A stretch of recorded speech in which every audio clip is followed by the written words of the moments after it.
Os quatro poderosos e um rio saía do Éden para regar o jardim, e dali se dividiu e tornou-se em quatro cabeças. Gênesis 2 versículo 10. E cada um tinha quatro rostos, Ezequiel 10 versículo 14. Vejo quatro homens soltos, andando no meio do fogo, e não sofreram nenhum dano, e a forma do quarto é como o Filho de Deus. Daniel 3 versículo 25.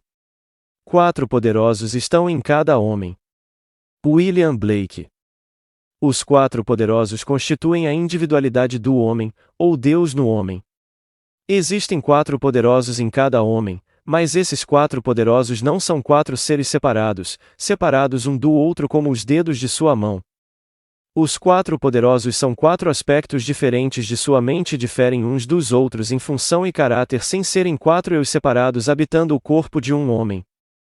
Os quatro poderosos podem ser equiparados aos quatro caracteres hebraicos, Yod, He, Vav, He, da direita para a esquerda que formam o nome misterioso de quatro letras do poder criador Yahvé ou mesmo ocasionalmente como Jeová de combinando dentro de si as formas passadas, presentes e futuras do verbo ser.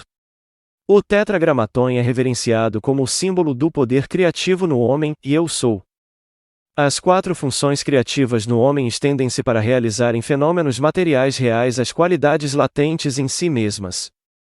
Podemos entender melhor os quatro poderosos comparando-os com os quatro personagens mais importantes na produção de uma peça.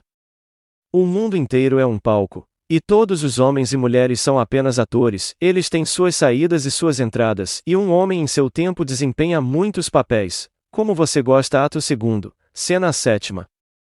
O produtor, o autor, o diretor e o ator são os quatro personagens mais importantes na produção de uma peça. No drama da vida, a função do produtor é sugerir o tema de uma peça. Ele faz isso na forma de um desejo, como: eu gostaria de ter sucesso, gostaria de poder fazer uma viagem, eu gostaria de ser casado, e assim por diante. Mas, para aparecer no palco do mundo, esses temas gerais devem de alguma forma ser especificados e trabalhados em detalhes. Não basta dizer: eu gostaria de ter sucesso, isso é demais vago.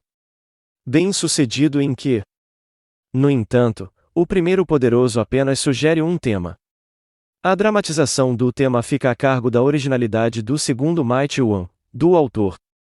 Ao dramatizar o tema, o autor escreve apenas a última cena da peça, mas essa cena ele escreve em detalhes. A cena deve dramatizar o desejo realizado. Ele constrói mentalmente uma cena tão realista quanto possível do que ele experimentaria se tivesse realizado seu desejo. Quando a cena é claramente visualizada, o trabalho do autor está feito. O terceiro poderoso na produção da peça da vida é o diretor. As tarefas do diretor são garantir que o ator permaneça fiel ao roteiro e ensaiá-lo repetidamente até que ele esteja natural no papel. Essa função pode ser comparada a uma atenção controlada e conscientemente dirigida, uma atenção focada exclusivamente na ação que implica que o desejo já está realizado. A forma do quarto é como o Filho de Deus, imaginação humana, o ator. Este quarto poderoso realiza em si mesmo, na imaginação, a ação pré-determinada que implica a realização do desejo. Esta função não visualiza ou observa a ação. Essa função realmente encena o drama, e o faz repetidas vezes até assumir os tons da realidade. Sem a visão dramatizada do desejo realizado, o tema permanece um mero tema e dorme para sempre nas vastas câmaras dos temas não nascidos. Nem sem a atenção cooperativa, obediente à visão dramatizada do desejo realizado, a visão percebida atingirá a realidade objetiva. Os quatro poderosos são os quatro cantos da alma humana. O primeiro é o Rei de Jeová, que sugere o tema, o segundo é o Servo de Jeová, que desenvolve fielmente o tema em uma visão dramática, o terceiro é o Homem de Jeová, que estava atento e obediente à visão do desejo realizado, que traz a imaginação errante de volta ao roteiro 70 vezes 7. A forma do quarto é o próprio Jeová, que representa o tema dramatizado no palco da mente. De sorte que haja em vós o mesmo sentimento que houve também em Cristo Jesus, o qual, subsistindo em forma de Deus, não teve por usurpação ser igual a Deus. Filipenses 2 versículos 5 e 6. O drama da vida é um esforço conjunto dos quatro quadrantes da alma humana. Tudo o que você vê, embora pareça fora, está dentro, em sua imaginação, da qual este mundo de mortalidade é apenas uma sombra. Blake. Tudo o que vemos é uma construção visual planejada para expressar um tema que foi dramatizado, ensaiado e representado em outro lugar. O que estamos presenciando no palco do mundo é uma construção ótica pensada para expressar os temas que foram dramatizados, ensaiados e encenados na imaginação dos homens. Os quatro poderosos constituem a individualidade do homem, ou Deus no homem, e tudo que o homem vê, embora pareça do lado de fora, são apenas sombras lançadas sobre a tela do espaço, construções óticas inventadas pela individualidade para informá-lo em relação aos temas que ele concebeu, dramatizou, ensaiou e executou dentro de si mesmo. A criatura foi sujeita à vaidade para que ele possa se tornar consciente da individualidade de suas funções, pois com a consciência da individualidade de suas funções, ele pode agir com um propósito, ele pode ter uma história conscientemente autodeterminada. Sem consciência, ele age inconscientemente e clama a um Deus objetivo para salvá-lo de sua própria criação. Ó Senhor, até quando clamarei, e tu não o ouvirás? Até clama-te de violência, e tu não o salvarás. Abacuque 1 versículo 2. Quando o homem descobrir que a vida é uma peça que ele mesmo está escrevendo, consciente ou inconscientemente, ele cessará a autotortura cega de julgar os outros. Em vez disso, ele reescreverá a peça de acordo com seu ideal, pois perceberá que todas as mudanças na peça devem vir da cooperação dos quatro poderosos dentro dele. Só eles podem alterar o script e produzir a mudança. Todos os homens e mulheres em seu mundo são apenas atores e são tão impotentes para mudar sua peça quanto os atores na tela do teatro para mudar a imagem. A mudança desejada deve ser concebida, dramatizada, ensaiada e executada no teatro de sua mente. Quando a quarta função, a imaginação, tiver completado sua tarefa de ensaiar a versão revisada da peça até que ela se torne natural, então a cortina se levantará sobre este mundo aparentemente tão sólido e os quatro poderosos lançarão uma sombra sobre a peça real sobre a tela do espaço. Homens e mulheres desempenharão automaticamente seus papéis para realizar o cumprimento do tema dramatizado. Os atores, por causa de suas várias partes no drama do mundo, tornam-se relevantes para o tema dramatizado do indivíduo e, por serem relevantes, são atraídos para o seu drama. Eles desempenharão seus papéis, acreditando fielmente o tempo todo que foram eles mesmos que iniciaram os papéis que representam. Isso eles fazem porque, tu, Pai, estás em mim, e eu em ti, eu neles, e tu em mim. João 17 versículo 21 e 23. Estou envolvido na humanidade. Nós somos um. Estamos todos interpretando os quatro papéis de produtor, autor, diretor e ator no drama da vida. Alguns de nós estão fazendo isso conscientemente, outros inconscientemente. É necessário que o façamos conscientemente. Só assim podemos ter certeza de um final perfeito para nossa peça. Então entenderemos por que devemos nos tornar conscientes das quatro funções do único Deus dentro de nós mesmos para que possamos ter a companhia de Deus como seus filhos. O homem não deve permanecer um homem, seu objetivo deve ser mais elevado. Pois Deus só os deuses aceitarão como companhia. Ângelus Silesius. Em janeiro de 1946, levei minha esposa e minha filhinha para passar férias em Barbados, nas Índias Ocidentais Britânicas. Sem saber que havia dificuldades em conseguir uma passagem de volta, não a havia reservado a nossa antes de sair de Nova York. Ao chegarmos a Barbados, descobri que havia apenas 2 navios servindo as ilhas, um de Boston e outro de Nova York. Disseram-me que não havia espaço disponível em nenhum dos navios antes de setembro. Como tinha compromissos em Nova York na primeira semana de maio, coloquei meu nome na longa lista de espera para a viagem de abril. Alguns dias depois, o navio de Nova York estava ancorado no porto. Observei-o com muito cuidado e decidi que aquele era o navio que deveríamos pegar.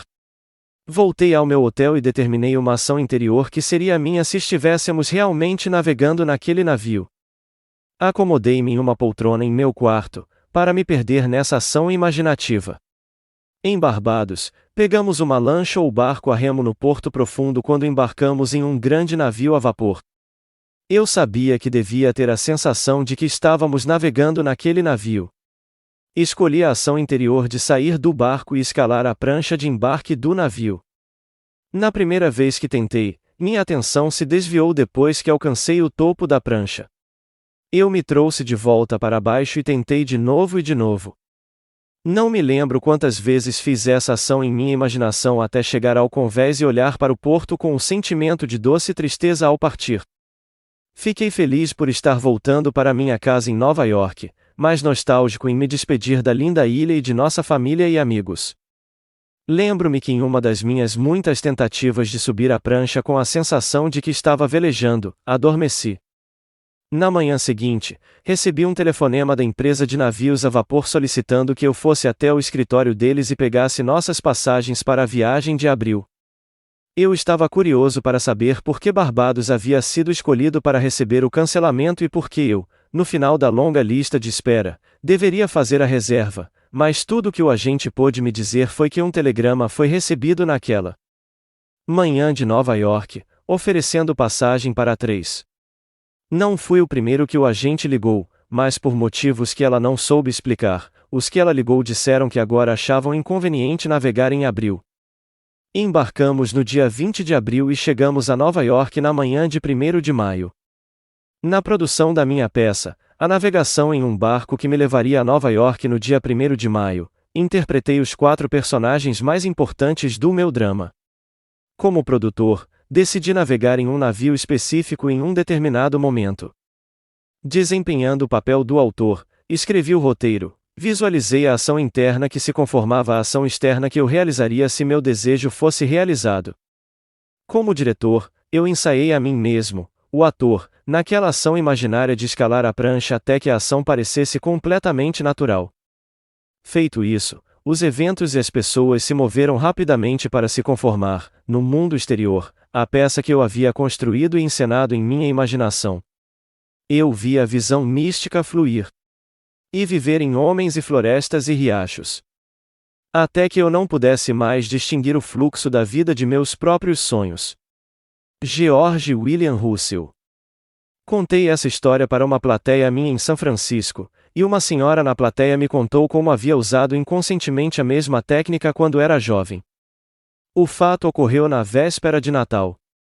Ela estava se sentindo muito triste e cansada e com pena de si mesma. Seu pai, a quem ela adorava, morrera repentinamente. Ela não apenas sentiu essa perda na época do Natal, mas a necessidade a forçou a desistir de seus planejados anos de faculdade e ir trabalhar. Naquela noite chuvosa de Natal, ela estava voltando para casa em um bonde de San Diego. O carro estava cheio de conversas alegres de jovens felizes em casa para as férias. Para esconder suas lágrimas dos que a cercavam, ela ficou na parte aberta da frente do carro e virou o rosto para o céu para misturar suas lágrimas com a chuva. Com os olhos fechados e segurando firmemente o parapeito do carro, disse a si mesma: "Este não é o sal das lágrimas que provo, mas o sal do mar ao vento. Isso não é San Diego."